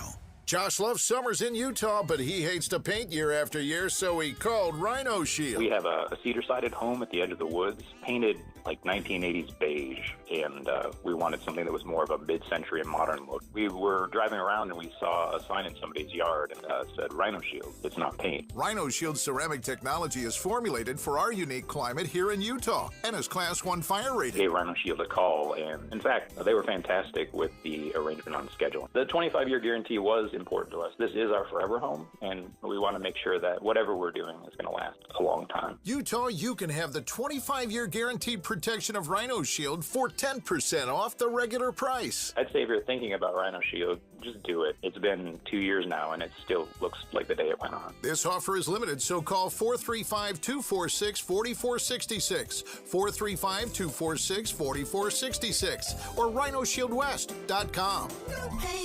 Go Rhino Shield!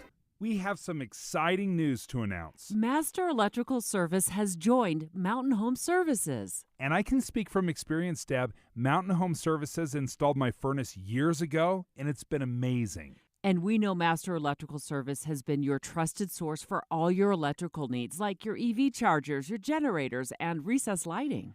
But now that they've joined Mountain Home Services, they can help you with your HVAC, your heating and air, as well as your plumbing. And it comes with that upfront pricing guarantee. I love the upfront pricing guarantee because it means no hidden fees. 100% satisfaction guarantee as well. Master Electrical Service has been the name you trust since 1954. They're the company we trust, and so can you. Check them out now at mountainhomeutah.com. That's mountainhomeutah.com, or give them a call at 801-543-2222. So easy to remember, 801-543-2222. I just elevated my checking account with Utah Community Credit Union. Tim, I'm so blown away at what I get with my elevated checking account at UCCU. I get so many benefits. I get cell phone protection and roadside assistance. The one that blows me away the most is telehealth. I actually get zero copay telehealth with my checking account from UCCU. Did you know you also get a 0.25% loan discount? It's one of the many things. And if you like to travel or you're on the road quite a bit, a free ATM nationwide, 30,000 ATM locations that you can use while you're out. Utah basketball star Walker Kessler and Utah Community Credit Union have come together to announce this brand new elevated checking account with more benefits, more savings, more online protections than ever before. Yeah, there's even something for dark web monitoring, which I have never heard of before, but you can find out more by just going to uccu.com. And open an elevated checking account online or stop by any branch. UCCU, you're going to love where you bank. We just want to have enough money for retirement. And travel to visit our grandchildren. I understand. That's why at Fisher Investments, we start by getting to know each other, so I can learn about your family, lifestyle, goals and needs, allowing us to tailor your portfolio. What about commission-based products? We don't sell those. We're a fiduciary, obligated to act in your best interest. So how do your management fees work? We have a simple management fee based on the value of your portfolio. So we do better when you do better. We appreciate that kind of transparency. We also check in with you regularly to keep you up to date on the markets and your portfolio. Well, what other services do you offer? As a client, you have access to resources on investing, financial planning, estate planning, Social Security, Medicare, and more. Wow, sounds like Fisher Investments has everything we need. At Fisher Investments, we're clearly different. Learn more at fisherinvestments.com. Investing in securities involves the risk of loss. With the three things you need to know this hour, I'm Dan Bomas. First, even though Utah's reservoirs are full this year, the state says conservation is still essential. Second, McDonald's says it'll stop working with its AI partner for drive-through orders, even as other fast food chains work on new AI systems. And third, Intermountain Healthcare has a new behavioral health center for kids in Taylorsville. 75 degrees, partly cloudy in Salt Lake City. And back to Inside Sources on KSL News Radio. Hear elevated conversation on crucial issues. Boyd Matheson on Inside Sources. We are really thrilled to have joining us on the program today John Kenneth White, a professor emeritus at the Catholic University of America, and had a fantastic piece in The Hill. You can check it out at thehill.com. As it relates to history, you've heard me say it on this show a number of times that whatever we ignore or forget, our children are not likely to know, and what our children don't know, our grandchildren are very unlikely to possess. And I think that's why history matters, and making sure it's part of the process and part of what our young people get from the beginning of their K through 12 on to college campuses as well. And John, it's so great to have you on the program. Just give us a little sense in terms of what kind of driving focus. You've taught on college campus. You know what it means to educate young people about history and civics and civility. Give us a sense of why this is so crucial in our national conversation now. Well, first, thank you very much for having me. It is crucial because, as I wrote in the piece, I think, and talking with other educators and historians and political scientists, we're losing our sense of history. We're not only ignorant of some basic facts of American governance, but we're also, I think, increasingly ignorant of our story. Now, our story is complicated and it's nuanced, and it's not a simplistic story, but it's an important one. And I think it's important because America is more than a place, as I wrote in the piece. It's founded on a set of ideals and values. And knowing about the facts of our governance, but also the nuances and importance of history, that is so important because, as I concluded in the piece, without facts, without knowledge about our story, then it's subject to be rewritten by others. And that's to the detriment not only of our country and our polity and our politics, but I think a great loss to the world as well. No question about that. And you quote in your piece the late, great Dr. McCullough, and someone who understood how important that history is, and who fretted about the historical illiteracy rising in the country, and what that does is we conflate things. As it seems to me that in many educational settings, everything's being so flattened, either for fear of not wanting to have something controversial at a school board meeting, or because we just don't have time to teach it anymore because we've been so focused on STEM and other subjects. Talk us through why it matters that we actually get a warts and all, not just warts and not just dates and facts, to make sure we do have a citizenry that is historically literate. Yeah, sure. I was actually in the audience at a different venue, the National Archives, when McCullough made the same point about the lack of history, even among our Ivy League institutions and the honor students that he taught way back in the 1990s. Look, it's just so important, I think, that we have an understanding of our history, and yet, as you say, it's being replaced by emphasis on STEM, and particularly as we've gone to testing since the early 2000s that emphasize reading and math. So the teaching of civics and history is sometimes seen as a luxury, and as McCullough wrote, often it's taught by people without any background in history, almost as a kind of an elective. The other thing I would just point out is I was at facilitating a conference for high school civics teachers at the Freedom Foundation in Pennsylvania, and so many of them, were just under siege, is the best way of putting it. They felt not only belittled by their principles, if you will, that, well, this isn't really that important. It's kind of a luxury that we have you to teach this course. But also, the least little comment that they would make would provoke angry calls and feedback from parents who, in our politically polarized world, every little thing that may be said in the classroom is either exaggerated, misinterpreted, and so many of these teachers felt that they were walking on eggshells. Yeah, and I think it's so interesting. I think that ability to remember, to look back, and I want to go back to, you mentioned just the testing and what we're testing for these days. We've been focused on this show about the fact that much of our education is testing for recall as opposed to reflection. And kind of the deeper thinking of a lot of those. And it was one of my favorite things in Washington, D.C. I got to actually sit in the Library of Congress with David McCullough who said history is not a collection of dates and events and battles. It's an endless river of ideals to be explored.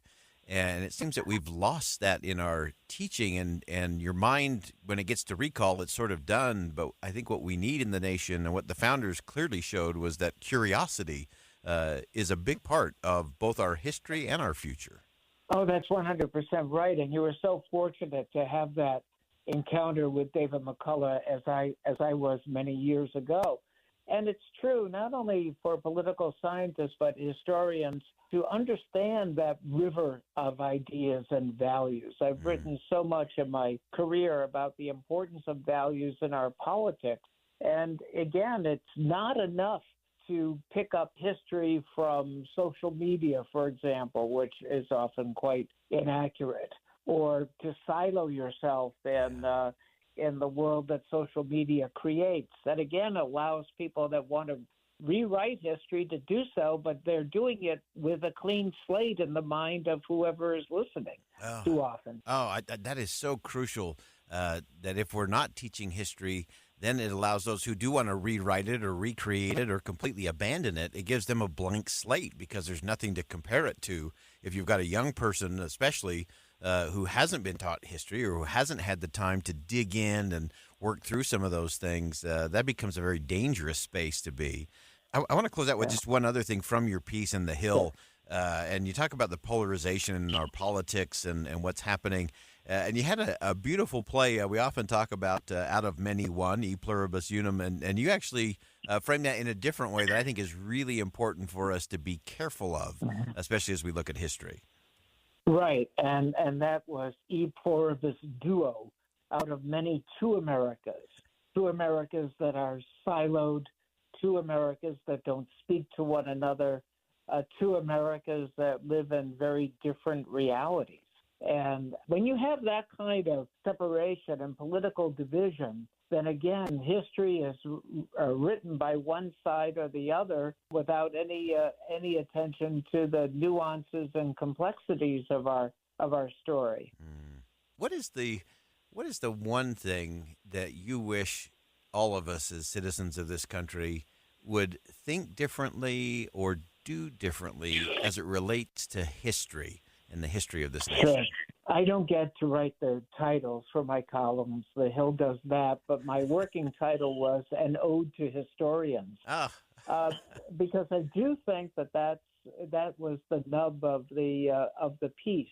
And I think what's so important is, first, for us, we can still do this as citizens and even as older people like myself, to study history, to read it, to listen to it. And I think what we need to do differently is to listen to others with opposing views.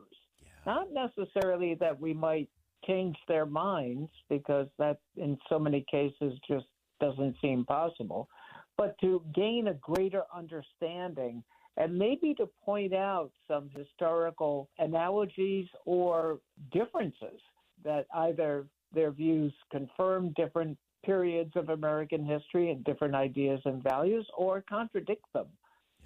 And perhaps that's a better way to approach things. Great perspective there from Dr. White, and so many things that we need to get right in this country.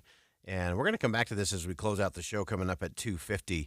This whole idea of how do we get out of the contempt that has led us not to e pluribus unum, out of many one, but to what Dr. White pointed out was e pluribus duo, out of many two Americas. That doesn't lead us to any place or space that we want to go for the future. All right, we're going to step aside for some bottom of the hour news. Don't go anywhere. When we come back, Dr. Ezekiel Emanuel is going to join us for a crucial conversation about higher education and liberal arts education, coming up next right here on KSL News Radio.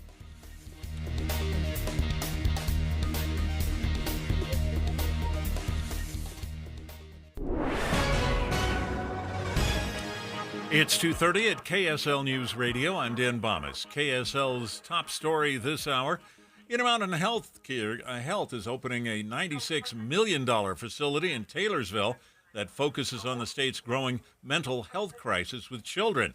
The CEO of Primary Children's Hospital, Katie Wilkie, explains. The exciting part of this new building is we get to expand all of those programs and shorten that length of time, and we're building a crisis center. Patients will be able to go directly to the crisis center rather than waiting at the ER for hours, sometimes days, for help. They hope to open the new facility by late 2025. Our top national story this hour from ABC News. Fire crews in the mountains north of Los Angeles working to put out a wildfire that's burned about 16,000 acres. Right now, less than 10% contained. Neighborhoods have been evacuated in that area, and there are burned out cars at the point where the fire started. Also, a large wildfire burning in Northern California's Sonoma County. Taking a look at your money at this moment, the Dow Jones average up on the day 188 points, while the NASDAQ is up 168. The S&P 500 was up 41. And our KSL weather looks like a cool day before another warm-up. That's next. KSL News Time, 2:31. It's a priority for us at this station to bring you all sides of a story and to talk about the news fairly, completely. Get all the facts and be really aware. Utah's Morning News with us, Tim and Amanda. Weekday mornings 5 to 9 on KSL News Radio. Here's my question for you today. Are you willing to do something today that will change every tomorrow for the rest of your life?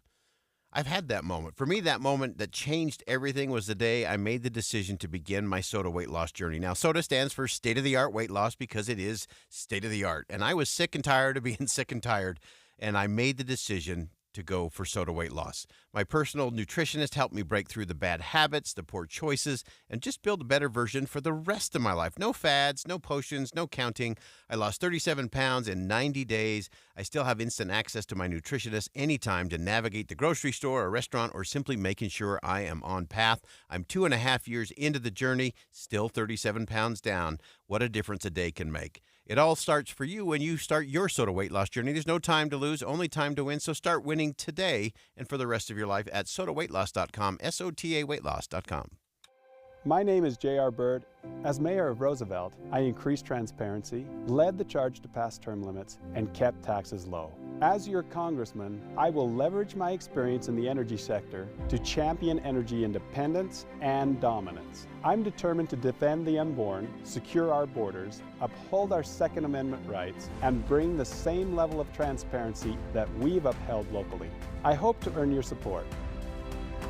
Paid for by Bird for Congress. This Friday from 10 to 1, the movie show comes to Sound Sleep Medical. But first, take the time to learn about a better night's rest. Sound Sleep Medical delivers oral appliance therapy that treats sleep apnea without the use of CPAP machines. They're professionally fit, warranted, and covered by most major medical insurance. In the days of a poor night's sleep, Sound Sleep Medical will help.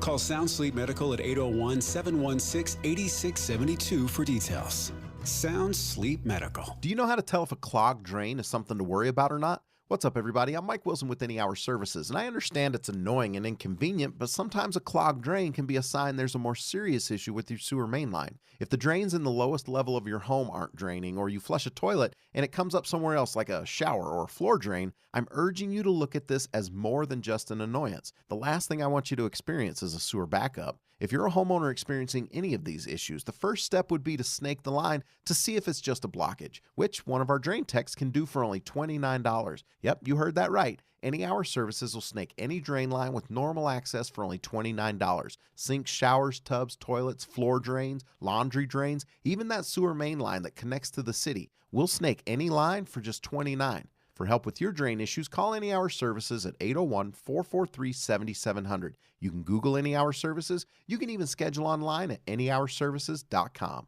No one helps more homeowners than Any Hour Services. Traffic and weather together, brought to you by Sinclair's DinoPay app. Save up to 20 cents per gallon. Here's Ricky Meese. We have a crash reported in Davis County, northbound I-15. It's just north of Lagoon, about Park Lane, but it's already in the cleanup stages. Didn't cause any delays since it was out of traffic on the shoulder. The rest of your Salt Lake County freeways, crash-free. Ricky Meese in the KSL Traffic Center. Partly cloudy and breezy today with sustained winds 15 to 25 miles an hour, gusts up to 40. Cool again tomorrow, then warming back into the 90s toward the weekend.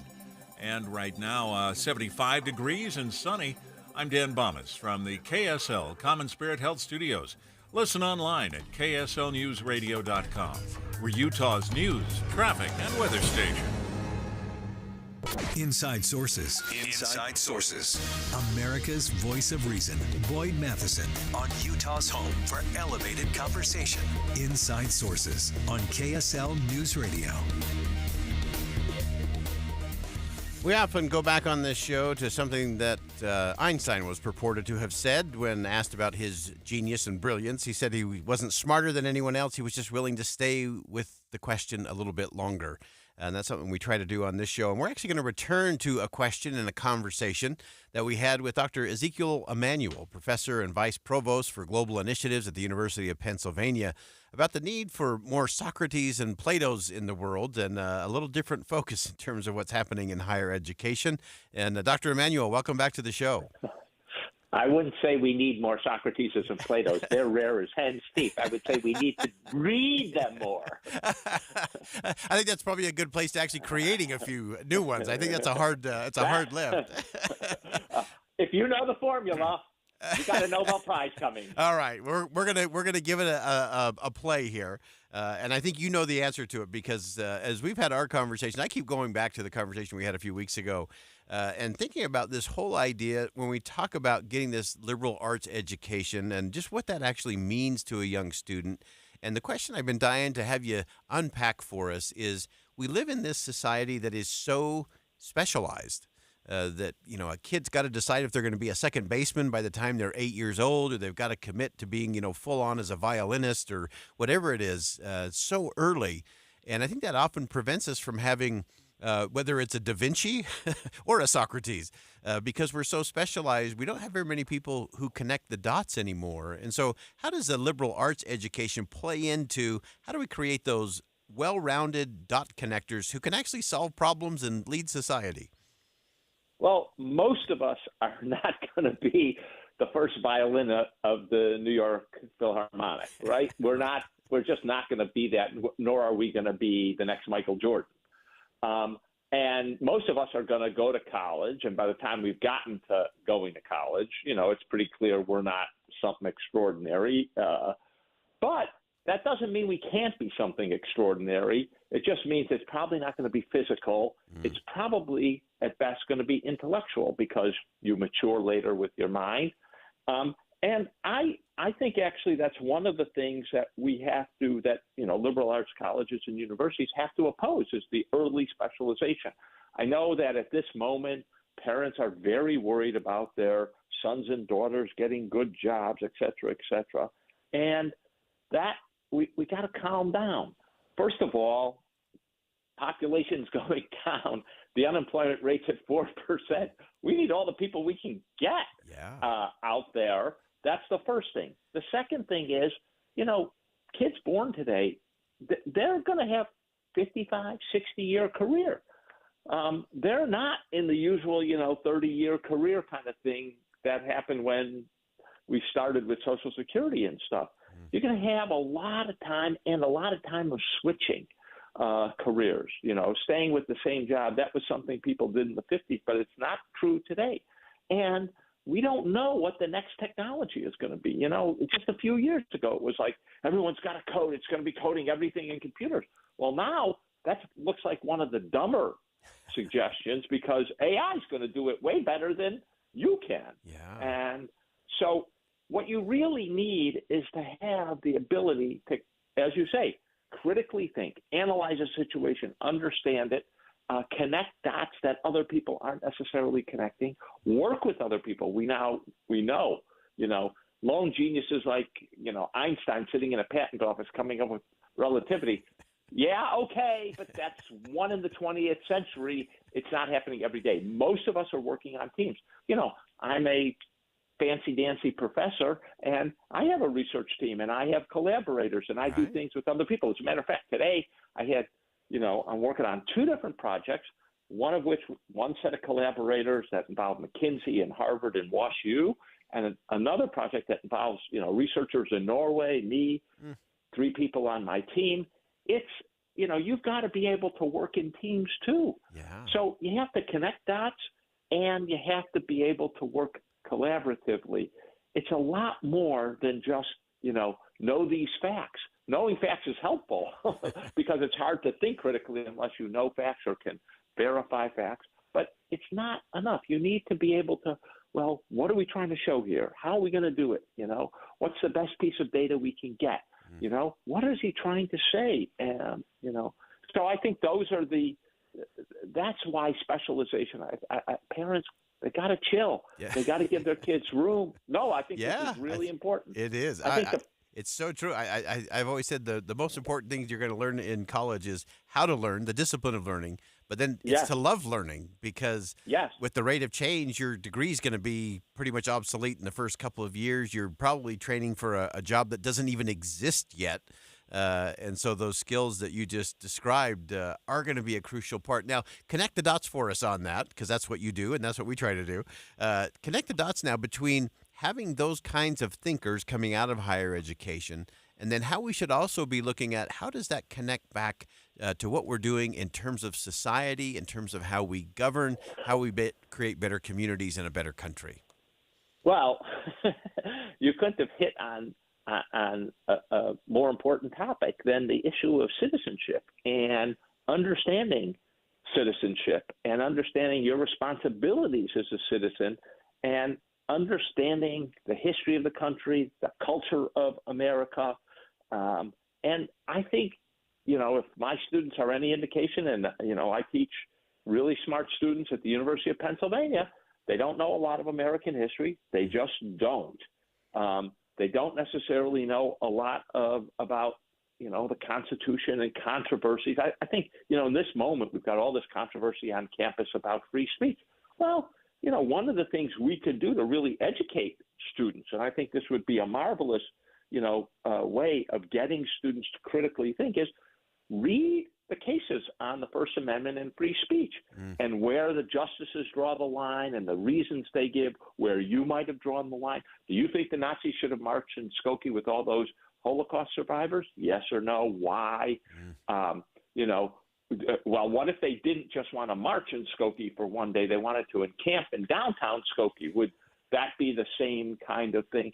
I think having those kind of discussions, reading other people's, really smart people's evaluation of freedom of speech, and then having discussions with your peers who might not agree with you, but having a reasonable and moderated discussion by a faculty member who can make sure that people are being respectful.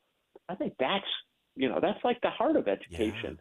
Yeah. And I think you can think of lots of subjects that would lend themselves to that kind of cultivation of critical thinking and respectful disagreement over very important topics. Yeah, because that is where we get to that think again moment and think again about what we think we know on a wide range of things, that freedom of thought, the critical reasoning. I always say I still feel one of the great threats to our constitutional republic is lack of curiosity, that we're not even engaging in the conversation. Yes, and well, first of all, one of the great reasons to have this discussion about freedom of expression is it is in the news, but also it's heart and soul of citizenship in America. Yeah. I mean, it's one of the distinguishing characteristics of the United States' as you say, constitutional republic. And it's really important that people understand what the goal was and what the limits are. And same thing with separation of church and state. That's a hot topic, same issue. And I would say the other thing that you raise, and I think is super important, is we do have to have people who can, be curious, who don't think everything they believe is right. So one of the courses I've taught is a course on Benjamin Franklin, who I think is the smartest person ever born in America, all of the Americas, not just the United States. He was a guy who was endlessly curious. And as a consequence, he was a guy who, his ability to invent things, like bifocals. Most people, I know Ben Franklin, he invented the bifocals. Do you know how old he was when he invented the bifocals? He was almost 80 years old. That's how crisp and flexible his mind was. right? And it wasn't the only invention at that age. He invented a couple of other things at that age.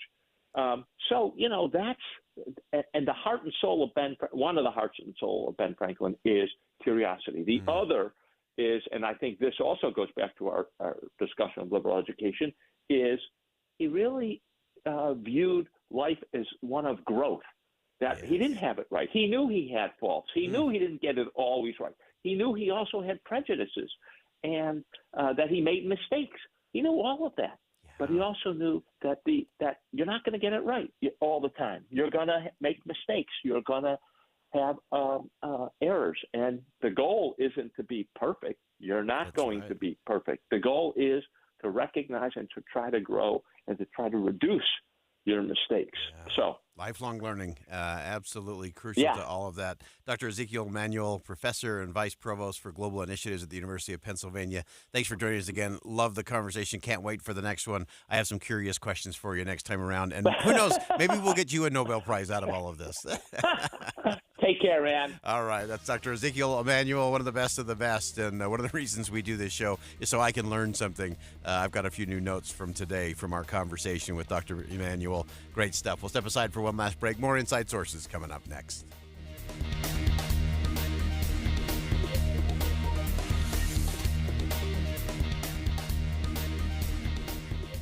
Hi, this is Doug Wright with yet another great experiment you can try right there at home. I want you to take 4 bags of water softener salt.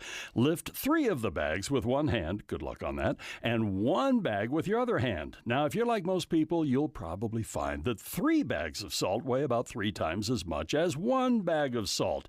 And that's an important thing to keep in mind when you're shopping for a water softener. You see, Connecticut of Utah, an authorized Connecticut dealer, their water softeners are so well designed, they use only 1 bag of salt for every 3 that other water softeners use. Now, I can't speak for you, but I'm not a fan of lower back pain, and as our little experiment has hopefully demonstrated, carrying that 1 bag of salt, it's a lot easier on your back than carrying 3. That's just one of the many reasons you should look into water softeners from Connecticut of Utah, an authorized Connecticut dealer. To learn more, call Connecticut of Utah, 801-576-8600, or go to softwaterutah.com. The KSL News Radio Movie Show comes to My Hearing Centers this Friday from 10 to 1. But first, discover what My Hearing Centers can do for you. My Hearing Centers uses advanced technology to diagnose and treat hearing loss. These comprehensive evaluations determine the best treatment options. Then enjoy lifetime support with regular check-ins, cleaning, and maintenance. Call My Hearing Centers at 801-701-1629. 801-701-1629 for more details. My Hearing Centers has offices from Ogden to St. George. He sponsored the largest tax cut in Utah's history and complains it wasn't big enough. He always rounds numbers down.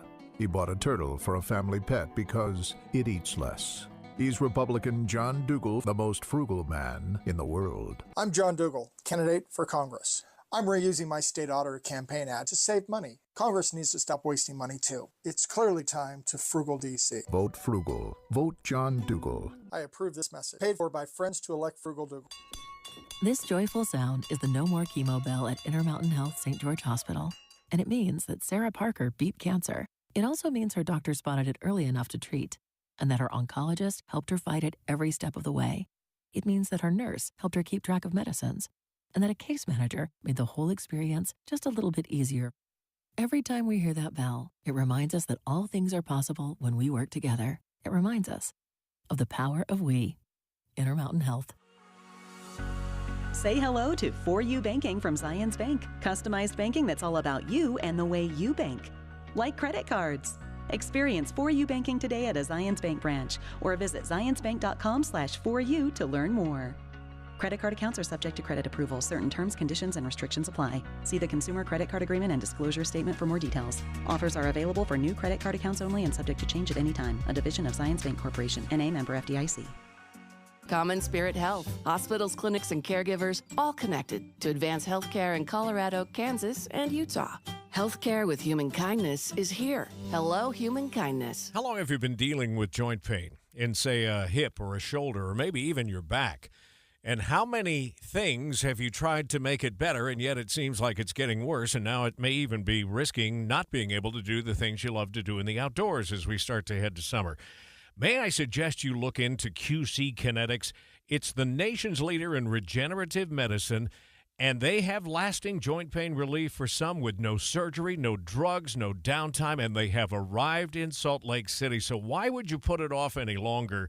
They have free consultations right now that could get you back to walking, running, hiking, even playing golf, and being able to move again pain-free. Wouldn't it be worth just getting some answers? Their advanced protocols have enabled tens of thousands of patients to reclaim their mobility, and you can find them now in Mill Creek, Provo, and Bountiful. Call QC Kinetics today. 385-766-1987. That's 385-766-1987.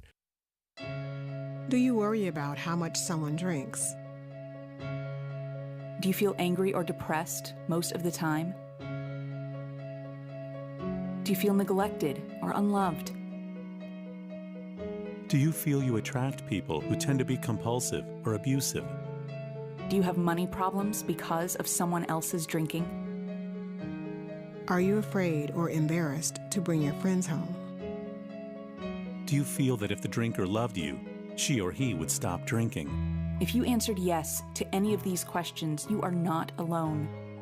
More than half of all adults have a family history of alcoholism. Not everyone trapped by alcohol is an alcoholic. Families and friends are suffering too. Al-Anon and Alateen can help. Call 1-866-200-0223 or visit alanon.org/help. With the three things you need to know this hour, I'm Dan Bomas. First, Intermountain Health has a new center in Taylorsville to help children with mental health issues. Second, a couple of major wildfires burning in California, both the northern and southern parts of the state. And third, a member of Congress from Utah testified at a legislative committee hearing on Utah's Capitol Hill. 75 degrees and sunny in Salt Lake City. And back to Inside Sources on KSL News Radio. Boyd Matheson divides rage from reason on Inside Sources. I have to tell you, over the weekend, had the opportunity to be up at Weber State University for Boys State. And, of course, an incredible program, Boys State and Girls State. These opportunities to have young people, rising seniors, go in and experience government, create laws, do debates, go through the entire process of what it's like to be an engaged citizen in this country. And it was impressive. The young men that were up there at Boys State on the campus of Weber State were so impressive in terms of what they did, how they presented themselves. In fact, they began by singing the first and the fourth verse of the national anthem, which was just a powerful moment. Sat next to a World War II veteran, 99 years and 9 months old, who had gone through just amazing things as a citizen, had his citizenship taken away as part of being in an internment camp, and then came back and fought for the United States of America in World War II. And it's people like that that always give me a lot of hope, and it always gets me thinking in terms of where are we and what is it that we need to remember. As we talked about with one of our guests today, we sadly have gone from this notion of e pluribus unum, out of many one, to a sad state of e pluribus duo, out of many two. And so many things have been fractured into either or, red, blue, conservative, liberal, Democrat, Republican, and on it goes. And sadly, in the midst of all of that, the wedge driver of that out of many two is contempt. And so I was actually going back through this whole idea of contempt and what it means. Contempt is the belief in the utter worthlessness of another individual because they disagree with you, because they're on the other side of an aisle, because they have a different perspective in terms of best solution to a problem. And it actually took me back to an interesting moment several years ago, back in February of 2021. Longtime radio host Rush Limbaugh passed away at the age of 70 after battling lung cancer. And as that day progressed, I was just astounded, regardless of how you feel about the life and career of Rush Limbaugh. But I was amazed watching what was taking place on social media, on text lines, at radio station. of how comfortable people had gotten with contempt.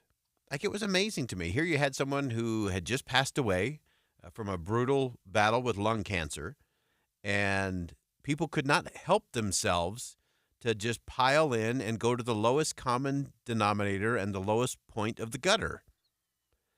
And everything from, texts that were saying good riddance, that this person should have been banished years ago, best news of the year, pure poison, and on it went. And I just marveled. It was amazing to me how comfortable society had become with contempt, even towards someone who had just died.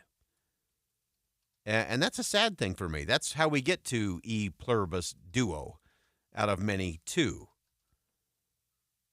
And that kind of hateful, dismissive rhetoric has no place in this country. Now, I'm not for making people saints just because they died. It's not about whitewashing history either. But sadly, we are getting so comfortable in our contempt that it's hard for us to have conversations about anyone or anything. And so whether you love a person or hate a person, we have to get to a different space.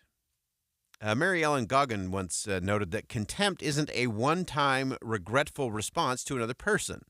It is the expression of a seething, stewing cauldron of scorn, disapproval, and disgust toward that person. Instead of targeting a specific action, it goes for the kill by attacking the person's very sense of self. Contempt grows in negativity and feeds off itself until it spews out in vile and very hurtful ways. And I think that's true. We're all familiar with the old legend of, how do you boil a frog, just a little bit at a time. And I think the same thing has happened with our being comfortable with our contempt. Contempt started as just kind of a little warm simmering thing. Temperature would rise a little bit on social media. We'd get a little angry with a colleague or a neighbor. But now we're in this full-on boil, this cauldron of contempt, and we're just way too comfortable. And it will put us into that stewing, seething, angry, e pluribus duo. And that kind of division doesn't help anybody. But if we get so comfortable in that space, it becomes much harder to get out of that space. Where, like the frog, if we were thrown into a pot of boiling water, we would immediately jump out, reactionary. But because we have warmed this thing up so casually and so gradually, that I think a lot of us don't even recognize that we're boiling. Because that's become the culture. That's become the norm. And so if we are comfortable stewing in that cauldron of contempt, things that we would never say to someone face-to-face, pretty easy to spew that stuff online, demonizing and dehumanizing those we disagree with through our own manufactured seething and scorn and disgust. It may help you sleep better at night. Maybe show up for church on Sunday with a smile on your face that you're in the right because your cause is just. No remorse, no regret, no curiosity, by the way, either. Contempt always keeps us a safe distance from another's humanity, and from our own, I would add. So it's of our own making. The stew that we swim in is ours. There's no one to point a finger at. There's no blame to place anywhere, but it's, what am I doing? How am I responding? I often refer to Richard Nixon, who knew a few things about contempt, but he talked about it in this way as he left the White House. He said, always remember, others may hate you, but those who hate you don't win unless you hate them, and then you destroy yourself. E pluribus duo. We got to get back to unum. We got to get back to being one. That wraps it up for us on Inside Sources today here on KSL News Radio. I'm Boyd Matheson. Thanks for joining us. And as always, as you go out into the world, make sure you see something that inspires, say something that uplifts, and do something that makes a difference.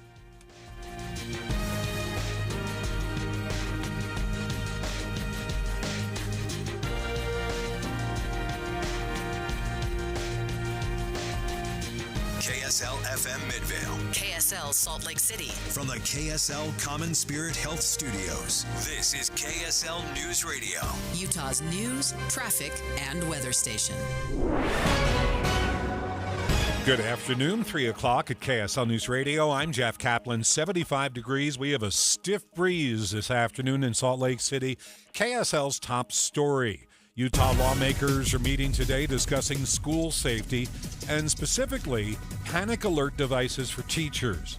KSL News Radio's Amy Kobabe live with details. Amy?